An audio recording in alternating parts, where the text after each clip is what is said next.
like a godsend of how God directed me here. I had retired from my full-time ministry as a director of religious education and youth ministry from St. Bridget Church in Vine Grove, Kentucky. Well, that was 2008 when the economy went down. My cousin handed me this letter from Connie Bilhars, who was the director, who was the manager of volunteer services here. And she said, here, you might be interested in this. I read the letter, and it said they're opening a new position of wayfinding at Audubon Hospital, and they were going to have a volunteer fair. This was on a Friday, on the following Monday. And I said, well, that sounds something. I'm a people person, and I think I would enjoy helping people find their way through the hospital. And it was the first time this was the first time they were offering this opportunity. So I came over in the community room downstairs, and I met Connie Bilhars, and I introduced myself, and I said, I'm not interested in any of these other opportunities, but I would like to be a wayfinder. She said, you're my first. And so I said, oh, fantastic. I fell in love with greeting people, helping people find their way, people were coming in stressed and worried. I met so many wonderful people along with that, some of my former students, former co-workers, and how God brings about opportunities like this. That Amy Nall, who was the vice principal at Sacred Heart Academy, she came in, I didn't know who she was. She said, I need to have a mammogram. And I said, oh, I'll take you. I walked her, and she told me that she was the vice principal at Sacred Heart Academy. And I said, well, I'm an Ursuline sister. She said, you are? And so we talked all the way down, and now she became an Ursuline associate, and I'm her companion, and we're really close friends. So how friendships develop and through ministry. That was one of the things, as to be a joyful presence, and prayer. Also, my ministry also includes a prayerful presence. And so, so each day, I used to do 2 days a week, Mondays and Tuesdays. And the other thing is that I got to know other volunteers. When I first started, I know we had at least 50 volunteers. But there weren't too many that wanted to be a wayfinder, because with the expansion of the hospital and finding your way around, but I'm a good navigator, and it didn't take long for me to find out where places are for people to know. There was one lady that came to volunteer. She drove all the way from Brandenburg, and she did 3 days a week, but her husband had died in this hospital. She wanted to do a payback for all the care that her husband had received, and she too.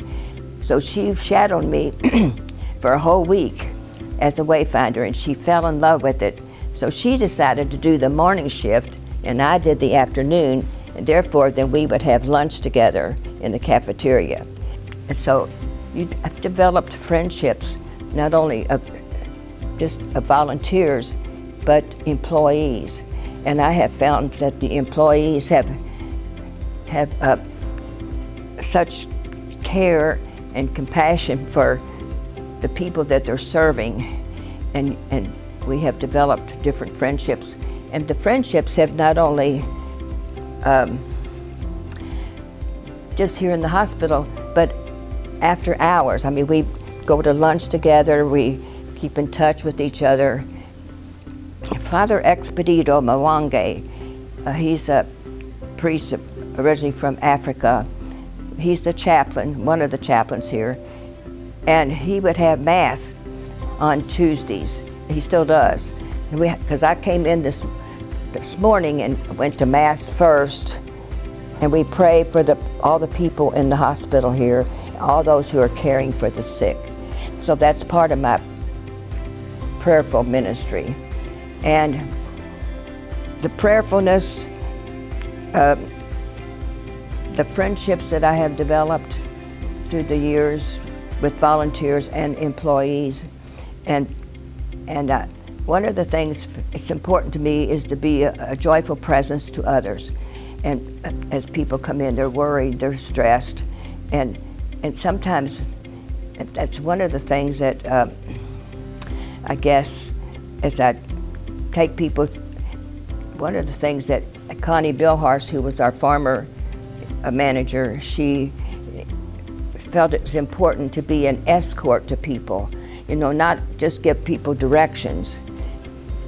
Some people, that's all they want, but others would prefer you walk with them, and there's a certain presence that is important as you walk with people. And sometimes there's a lull in the afternoon, because I do the afternoon shift, and so I walk through the hospital finding people lost. And so they say, oh, I'm not sure where I am, I'm looking for, and they're so relieved when you can tell them or even take them to the place. So,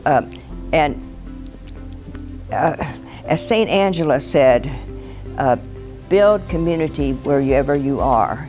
And that's one of the things that my former manager, she said to me, "Sister, you know how to bring about community because you have got to know the other volunteers, the employees, and you all have bonded together as friends, and getting to know each other, doing things outside of the hospital." So St. Angela talked about all the friends that she had. I feel like that's one quality that I have as St. Angela. I have so many friends that have evolved over my life of 70 years as an Ursuline. So I feel so blessed for the many people that have touched me, and that I can spread joy. And St. Angela said, be a piazza, be open. And as I come each day, I don't know what to expect, what opportunities, what graces, what joys or sufferings they're going to find. And so I'm just grateful, and I look forward to each day that I come. And it brings joy brings me joy as I bring joy to others.